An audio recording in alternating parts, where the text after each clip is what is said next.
하나님 감사합니다. 우리 젊은 청년들의 달란트를 사용하셔서 온갖 악기로 주님을 찬양하고 경배할 수 있게 해주심을 감사를 드립니다.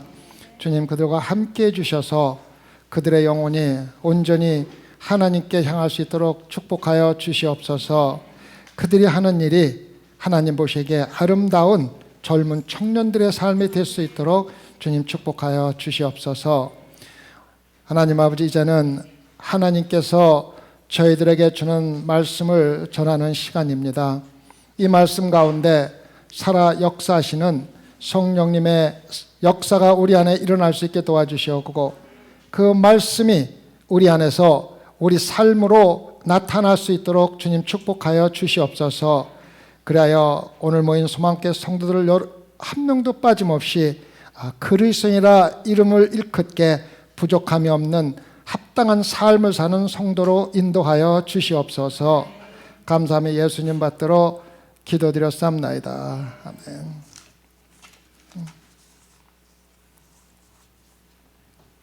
지난주에는 눈이 많이 오고 또 날씨가 미끄러웠는데도 여러분들 용감하게 나와서 예배를 드렸습니다. 하나님이 함께 기뻐 받으신 줄 믿으시기 바랍니다. 오늘은 사도행전 12장입니다. 사도행전 12장은 분위기가 공포와 또 그 가운데 하나님의 섭리, 또 한편으로는 혼돈과 만족의 모습을 함께 보여주고 있는 말씀입니다. 공포는 초대교회 사도, 즉 야고보의 죽음으로 시작이 됩니다. 12장 1절과 2절을 보면 그때에 헤롯 왕이 손을 들어 교회 중 몇 사람을 해하려 하여 요한의 형제 야고보를 칼로 죽이니라 기록하고 있습니다. 야고보가 예수님 곁에서 가장 가깝게 따라다니던 삼총사, 즉 베드로, 요한, 야고보 가운데 한 사람입니다. 가장 하나님이 사랑하던 사람들 중에 한 사람입니다.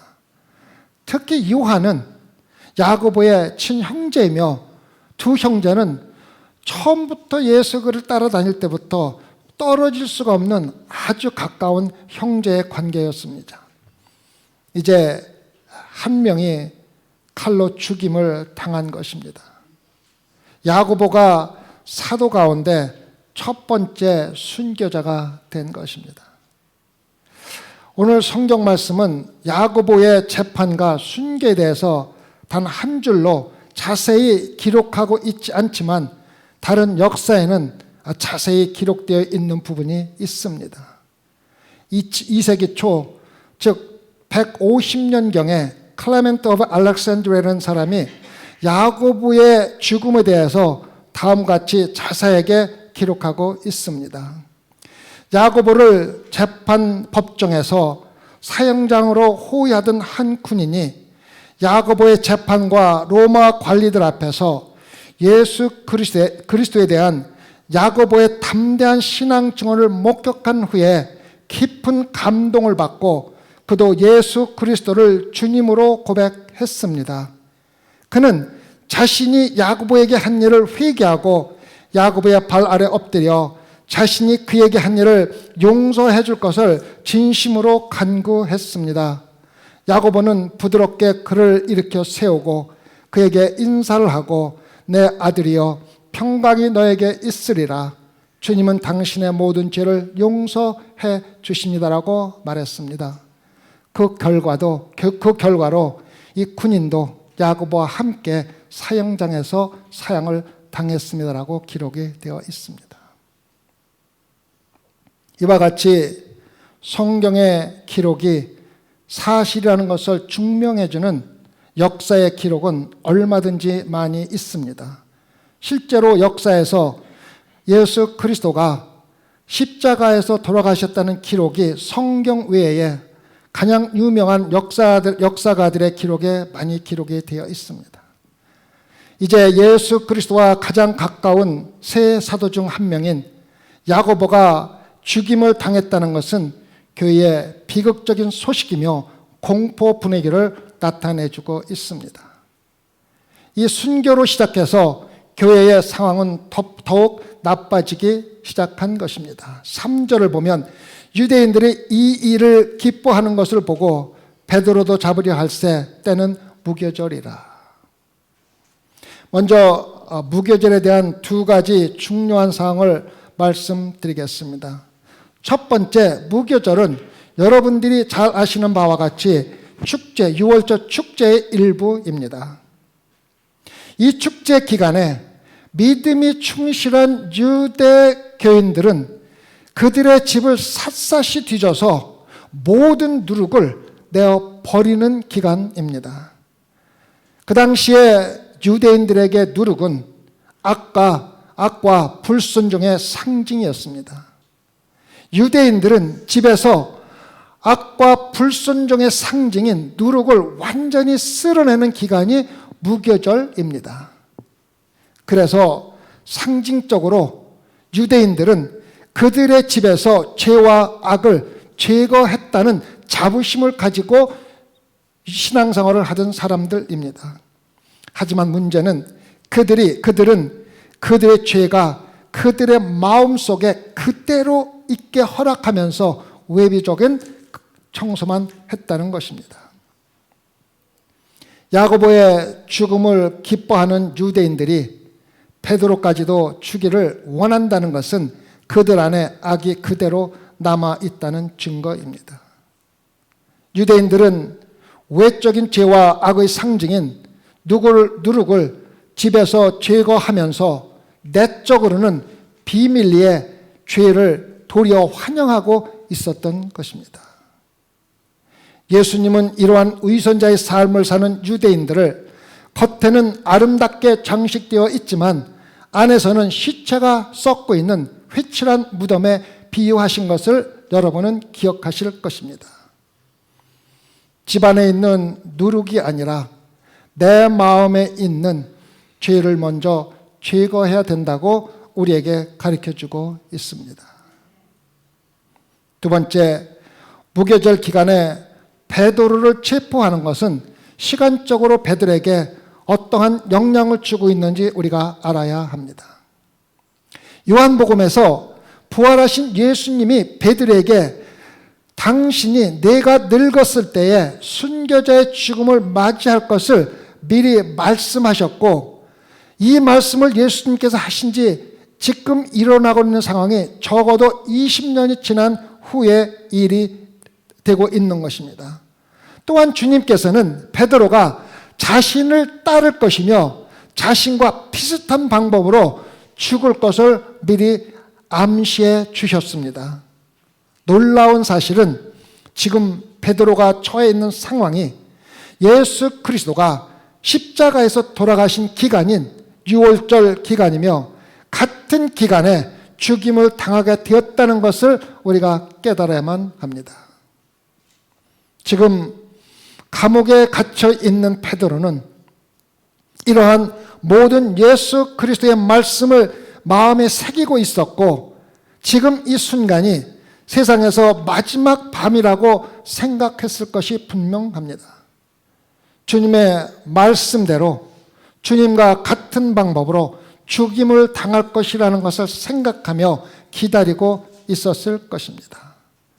그래서 12장 4절과 6절을 보면 잡음에 옥에 가두어 군사 내식인 네 패에게 맡겨 지키고 6월절 후에 백성 앞에 끌어내고자 하더라. 이에 베드로는 옥에 갇혔고 교인은 그를 위하여 간절히 하나님께 빌더라. 헤롯이 잡아내려고 하는 그 전날 밤에 베드로가 두 군사 틈에서 두 쇠사슬에 매여 누워 자는데 파수꾼들이 문 밖에서 옥을 지키더라.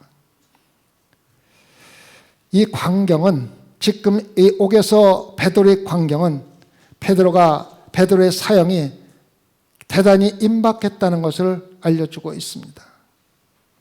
베드로는 인간의 힘으로는 도저히 빠져나올 수 없는 상황에 있으며 날이 밝으면 야고보처럼 사형을 당할 것이라는 것을 분명히 마음속에 똑같이 예수 그리스도의 마음과 함께 새기고 있었을 것입니다. 하지만 이 급박한 상황에서 우리가 놓치지 말아야 할 말씀이 있습니다. 5절에 나오는 교회는 그를 위하여 간절히 하나님께 빌더라. 베드로는 감옥에 갇혀 있지만 교회는 간절히 중보 기도를 하고 있는 것입니다. 베드로는 고립되어 혼자 있지만 교회는 함께 모여 중보 기도를 하고 있는 것입니다. 간절이라는 말은 그들이 하나님 앞에서 하나님과 얼굴을 맞대고 기도하듯이 그렇게 뜨겁게 기도를 했다는 의미입니다. 헤롯은 자신이 하나님보다 위대하다고 생각하지만 그는 기도하는 교회를 알지 못하고 있습니다. 그는 하나님보다 자신이 대단히 능력이 있다고 생각하지만 그는 하나님의 능력을 모르기 때문에 그렇게 생각하고 있는 것입니다. 성도 여러분, 헤롯의 모습이 오늘 바로 세상 사람들의 모습입니다. 하나님의 능력을 전혀 모르는 인간들은 하나님보다 더 능력이 있다고 생각하고 하나님을 조롱하는 말과 행동을 서슴없이 하는 세상 사람들의 모습입니다. 마치 자기들이 하나님을 자신의 손 위에 올려놓고 장난을 하듯이 멸시를 하며 하나님을 조롱하고 하나님을 자기들의 만족을 위한 하나의 장난감으로 살아가는 모습들을 볼 때 우리는 그들에게 하나님을 반드시 전해야 한다는 사명감을 더욱 가지게 되는 것입니다. 그런데 이러한 상황에서 무슨 일이 일어나고 있습니까? 7절과 8절을 보면 호련히 주의사자가 곁에 서매 옥중에 광채가 조요하며 또 베드로의 옆구리를 쳐 깨워 가로되 급히 일어나라 하니 쇠사슬이 그 손에서 벗어지더라. 천사가 가로되 띠를 띠고 신을 들매라 하거늘 베드로가 그대로 하니 천사가 또 가로되 겉옷을 입고 따라오라 한대. 하나님의 놀라운 능력이 인간의 능력을, 자만한 능력을 무능하게 만들고 있는 모습입니다. 단 한 명을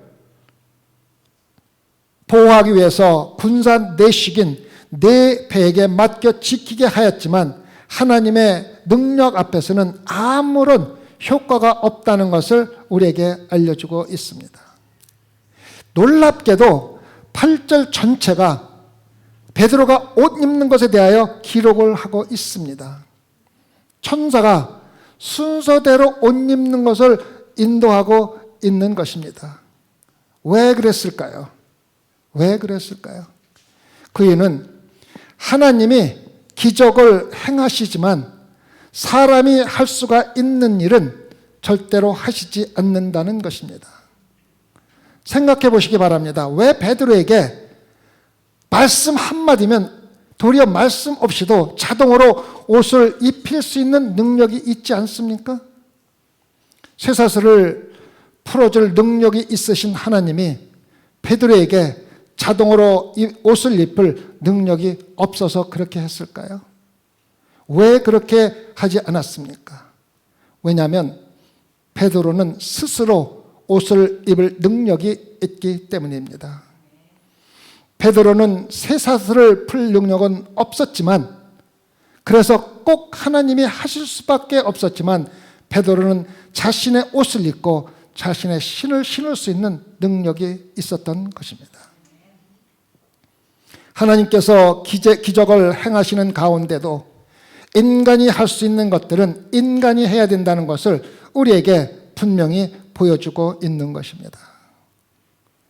에베소서 6장에서 하나님께서 우리에게 진리, 의의 흥배, 믿음의 방패, 구원의 투구와 성령의 검, 곧 하나님의 말씀을 준비해 주셨습니다. 하나님께서 모든 것을 준비하셨지만 우리 자신이 입지 않는다면 하나님께서 우리가 할 수 있는 것을 스스로 하도록 만들고 계신 겁니다. 그래서 사도 바울은 6장 13절에서 하나님의 전신갑주를 취하라고 명령을 하고 있는 것입니다. 단 한 번만 취하는 것이 아니라 매일매일 취해야 한다는 것을 의미하며 현재 지금 일어나고 있는 동사를 사용해서 우리에게 명령하고 있습니다. 성도 여러분, 여러분 가운데 왜 하나님이 나의 나쁜 습관들, 나의 중독, 나의 거룩하지 못한 생각들을 자동적으로 제거해 주시지 않는가를 의심하는 사람들이 있을 줄 믿습니다. 하나님은 여러분이 성경 말씀을 읽고 특정한 방법으로 여러분 자신에게 옷을 스스로 입도록 기다리고 계시다는 것을 알아야 합니다. 하나님께서 스스로 옷을 입을 줄 아는 베드로에게 옷을 입도록 하셨고 옷을 입은 베드로를 구출해 주신 것 같이 우리가 스스로 할 수 있는 나의 나쁜 습관과 중독과 거룩하지 못한 생각들을 스스로 버릴 수만 있다면 그 다음부터는 하나님께서 놀라운 방법으로 여러분과 저를 인도해 주시고 축복해 주신다는 것을 믿으시기 바랍니다. 19절과 11절을 보면은 베드로가 나와서 따라갈새 천사의 하는 것이 참인 줄 알지 못하고 환상을 보는가 하니라. 이에 첫째와 둘째 파수를 지나 성으로 통한 세문에 이르니 문이 절로 열리는지라. 나와 한 거리를 지나매 천사가 곧 떠나더라. 이에 베드로가 정신이 나서 가로되 내가 이제야 참으로 주께서 그 천사를 보내어 나를 헤롯의 손과 유대 백성의 모든 기대에서 벗어나게 하신 줄 알겠노라. 베드로는 쇠사슬이 자동으로 풀리고 옥문이 자동으로 열리는 걸 보면서도 하나님께서 하시는 일인지를 알지 못하고 있다는 것을 우리가 알아야 합니다. 성도 여러분, 우리가 신앙생활 하면서 하나님께서 놀라운 능력으로 우리를 수없이 인도해 주시지만은 우리가 하나님의 능력을 알지 못하고 지나갈 때가 얼마나 많은지를 알려주고 있는 것입니다. 심지어는 하나님의 능력으로 이루어진 결과를 뻔히 보면서도 마치 이루어지고 난 후에야 내 자신의 능력으로 이루어진 것 같이 착각을 하면서 신앙생활을 하고 있다는 것을 우리가 알고 하나님의 영광 드리는데 게을리해서는 안 됩니다. 하나님께서 하신 일에 대하여 하나님께 영광을 돌리지 못하고 살아가는 것은 우리의 삶에서 행하시는 하나님의 놀라운 능력을 거부하는 것과 조금도 다름이 없으며 또 다른 큰 일을 기대할 수가 없다는 것입니다. 계속해서 12절과 15절을 보면 베드로가 마침내 깨닫고 마가라 하는 요한의 어머니 마리아의 집에 가니 여러 사람이 모여 기도하더라. 베드로가 대문을 두드리는데 로데라 하는 계집아이가 영접하러 나왔다가 베드로의 음성인 줄 알고 기뻐하여 문을 미처 열지 못하고 달려들어가 말하되 베드로가 대문 밖에 섰더라 하니 저희가 말하되 네가 미쳤다 하나 계집아이는 힘써 말하되 참말이라 하니 저희가 말하되 그러면 그의 천사라 하더라. 믿는 성도 여러분, 이 장면을 잘 상상해 보시기 바랍니다. 로데라는 계집아이가 기도 모임을 하고 있는 제자들에게 달려가서 베드로가 여기 왔다고 말을 합니다. 베드로가 문 밖에 서 있다고 알려준 것입니다. 그런데 베드로의 석방을 위해서 기도하던 믿음의 성도들이 내가 미쳤다 말하며 불신으로 반응하는 것을 볼 수가 있었습니다. 그들은 간절히 기도하고 있었습니다. 그러나 그들은 하나님께서 어떠한 일은 해주실 것과 어떠한 일은 해주지 않을 것을 미리 자기들이 알고 결정해놓고 기도를 하고 있었던 것입니다. 이것이 바로 여러분과 저의 모습이 아닙니까? 많은 동안에 우리가 보기에 불가능한 일을 위해서 기도할 때 우리는 하나님이 원하신다면 하실 수 있는 능력은 충분히 있다고 믿지만은 그래도 하실 확률은 적다는 확신을 미리 가지고 기도를 할 때가 얼마나 많이 있습니까? 게즈바이가 계속해서 사실이라고 주장하자 제자들은 이것이 그의 수호천사라고 말하고 있습니다. 유대인의 탈무드에 의하면은 수호천사가 자기가 수호하는 사람과 똑같은 모습으로 나타나서 이중으로 하나님을 섬길 수 있다고 다소 미신적으로 가르치고 있는 부분이 있습니다. 제자들은 말씀의 진리를 믿지 못했기 때문에 미신적인 대답 이외에 다른 방법이 전혀 없었던 것을 우리가 알 수가 있습니다. 여러분과 저의 삶 가운데서 종종 하나님의 능력으로 이루어진 일들을 우리가 믿을 수가 없을 때 우리는 단순히 뭐라고 얘기합니까? 운이 좋았다고 이야기하는 것과 똑같은 것입니다. 여러분이 운이 좋았다고 이야기하는 것은 미신과 다른 것이 없습니다. 그래서 여러분이 이해할 수 없는 하나님의 일이 일어났을 때 하나님의 말씀 가운데 그 진리 가운데 하나님께 영광을 돌리는 것이 우리가 마땅히 해야 될 일임을 마음속에 새겨두시기를 바라는 것입니다. 16절과 17절을 보면은 베드로가 문두르기를 그치지 아니하니 저희가 문을 열어 베드로를 보고 놀라는지라 베드로가 저에게 손짓하여 종용하게 하고 주께서 자기를 이끌어 옥에서 나오게 하던 일을 말하고 또 야고보와 형제들에게 이 말을 전하라 하고 떠나 다른 곳으로 가니라. 여기서 나오는 야고보는 순교를 당한 야고보와 다른 사람입니다. 여기서 나오는 야고보는 야고보서를 기록한 예수님의 동생을 말하는 것입니다. 제자들은 기도를 하면서도 기도의 응답을 기대하지 않았고 실제로 일어난 하나님의 응답에 믿을 수가 없다는 놀라운 모습으로 나타나게 됩니다. 하나님은 제자들의 기대와는 상관없이 하나님께서 보시기에 최고의 방법으로 제자들의 기도에 응답을 해주셨다는 것은 얼마나 큰 하나님의 은혜인지 우리가 알 수가 없습니다. 똑같은 방법으로 여러분과 저의 기대와는 달리 우리가 하나님께 기도할 때 하나님께서 보시기에 가장 합당한 방법으로 항상 우리의 기도를 응답해 주시는 하나님을 믿으시라는 것입니다.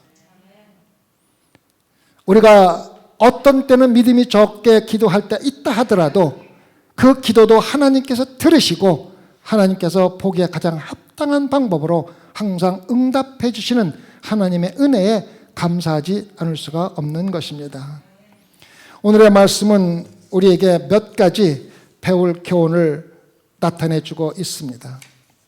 첫 번째, 믿는 성도들은 만족할 수 없는 불가능한 최악의 상황에서도 만족하는 것이 가능하다는 것을 배울 수가 있습니다. 자신이 사형당하기 전날 밤에 베드로는 잠을 자고 있었습니다. 이것은 다윗이 권력에 눈이 멀어 있는 아들 압살롬에게 쫓겨 궁지에 몰려있는 상황에서 쓴 시를 기억나게 해줍니다. 자신의 아버지를 죽이려는 압살롬이 다윗을 붙잡을 수 있는 상황에 있는 급박한 상황에서 다윗은 시편 3장 5절을 기록했습니다. 내가 누워 자고 깨었으니 여호와께서 나를 붙드심이로다. 내가 누워 자고 깨었으니 하나님께서 나를 붙드심이로다. 성도 여러분, 하나님께 완전히 맡긴 믿음의 성도들만이 죽음 앞에서도 잠을 잘 수가 있는 것입니다. 어떤 사람이 이렇게 말한 것을 잊을 수가 없습니다. 하나님의 권능보다 더 부드러운 베개는 없습니다라고 기록을 했습니다. 성도 여러분, 하나님께 모든 것을 맡기고 주님 안에서 평안을 가지고 신앙생활하고 있습니까? 아니면 걱정, 근심으로 잠을 이루지 못하며 신앙생활하고 있습니까? 하나님은 우리가 빠져나갈 길을 열어주시기 전에 종종 우리를 막다른 골목으로 인도하실 때가 참 많이 있습니다.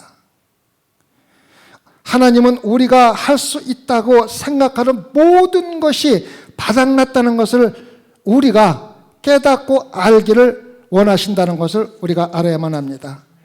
그래서 우리가 마침내 구출되었을 적에 우리의 힘이 아니라 하나님이 구출하셨다는 것을 조금도 의심하지 않고 믿을 수밖에 없게 만든다는 것입니다. 그래서 하나님의 영광을 빼앗아갈 기회를 우리에게 전혀 주지 않으시는 것입니다.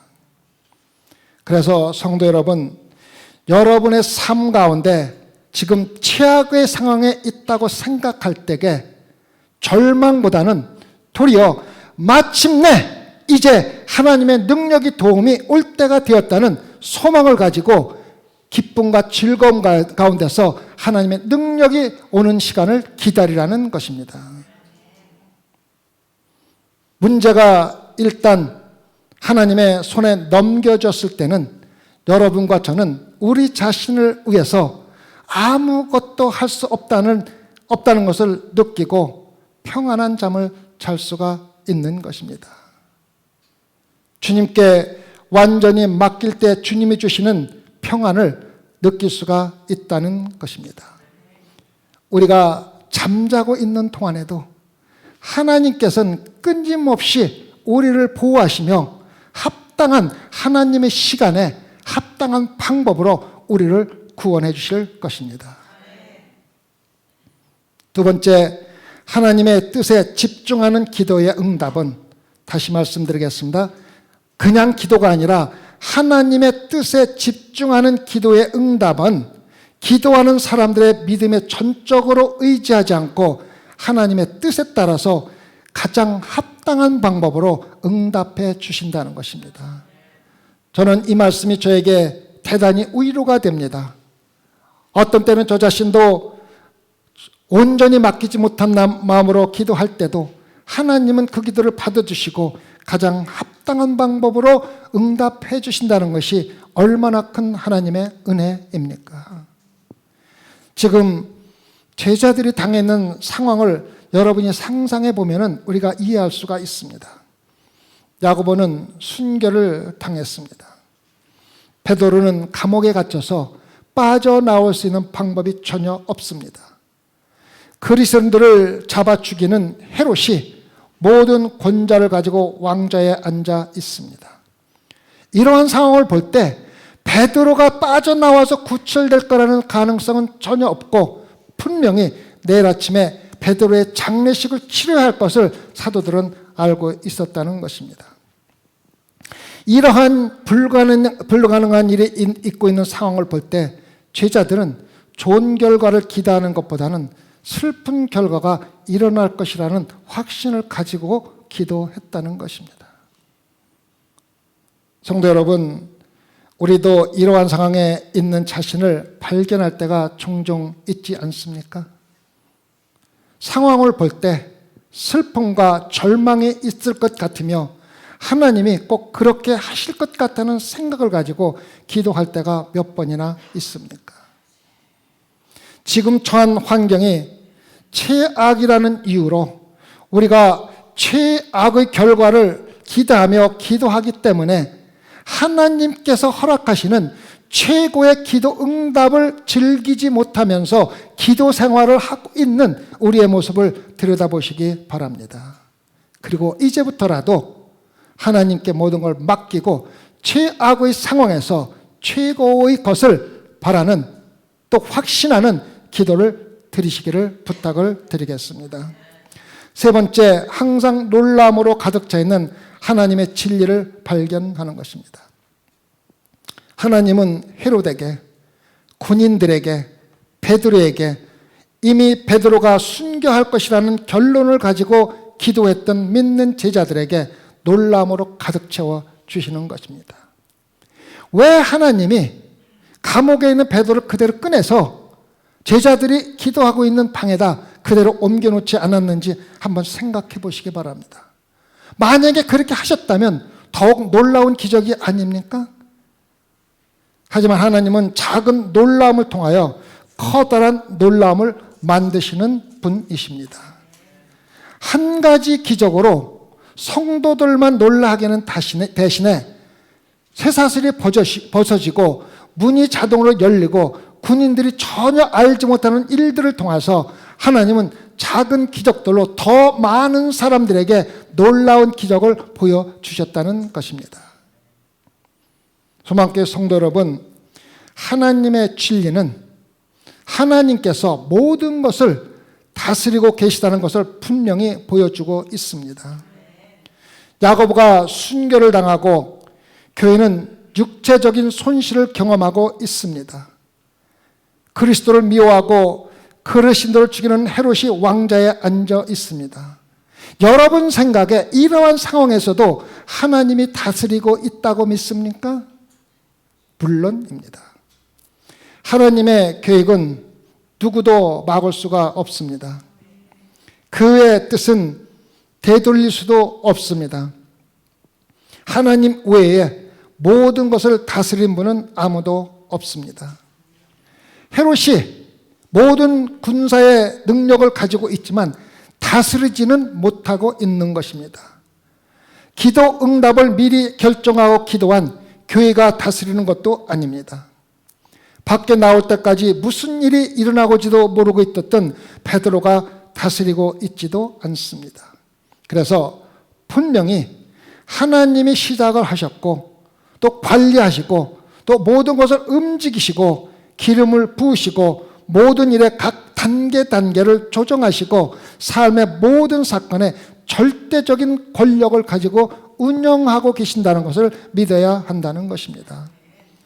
그래서 우리가 우리 삶을 살고 있는 것 같이 보이지만은 실제로는 하나님의 계획하에서 우리는 하나님의 뜻에 따라 움직이고 있을 뿐입니다. 오늘의 말씀은 우리의 삶의 모든 사건들을 하나님이 완전히 통제하고 계시다는 것을 다시 한번 상기시켜 주는 것입니다.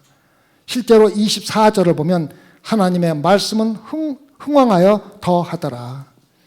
하나님의 계획이 뜻대로 이루어지고 있다는 것을 우리에게 분명히 보여주고 있지 않습니까? 마지막으로 소망교회 성도 여러분, 여러분과 저의 삶이 즐거움으로 가득 차 있든 아니면 어려움으로 가득 차 있든 삶의 바다의 파도가 부드럽고 평안하든 아니면 거칠고 풍파가 있든 관계없이 하나님이 주권으로 모든 세상을 다스리고 있다는 것을 믿어야 한다는 것입니다. 여러분이 지금 겪고 있는 주변 환경의 지배를 받으며 조건에 따라 시시때때로 변하는 신앙생활을 가볍고 얕은 신앙생활을 이제 넘어서서 권능으로 다스리는 하나님의 계획에 여러분의 삶을 온전히 맡기시고 여러분의 삶의 파도가 거칠게 풍파를 일으키던 심지어는 내일 순교를 당하는 베드로와 같은 환경에 있다 할지라도 언제나 변함없이 주관하시는 예수 그리스도의 모든 것을 맡기시고 평안한 마음으로 신앙생활 하시기를 진심으로 바라는 것입니다. 기도하십시다. 주님, 우리의 삶은 우리가 다스리고 운영하는 것이 아니라는 것을 다시 한번 깨닫게 해주심을 감사를 드립니다. 이제 권능으로 다스리는 하나님께 우리의 삶을 모든 것을 맡기고 어떠한 어려움과 고통 가운데 있다 하더라도 평안한 마음으로 예수 그리스도의 품 안에서 기쁘고 즐겁게 신앙생활을 할 수 있도록 인도하여 주시옵소서. 감사하며 예수님 받들어 기도드렸사옵나이다.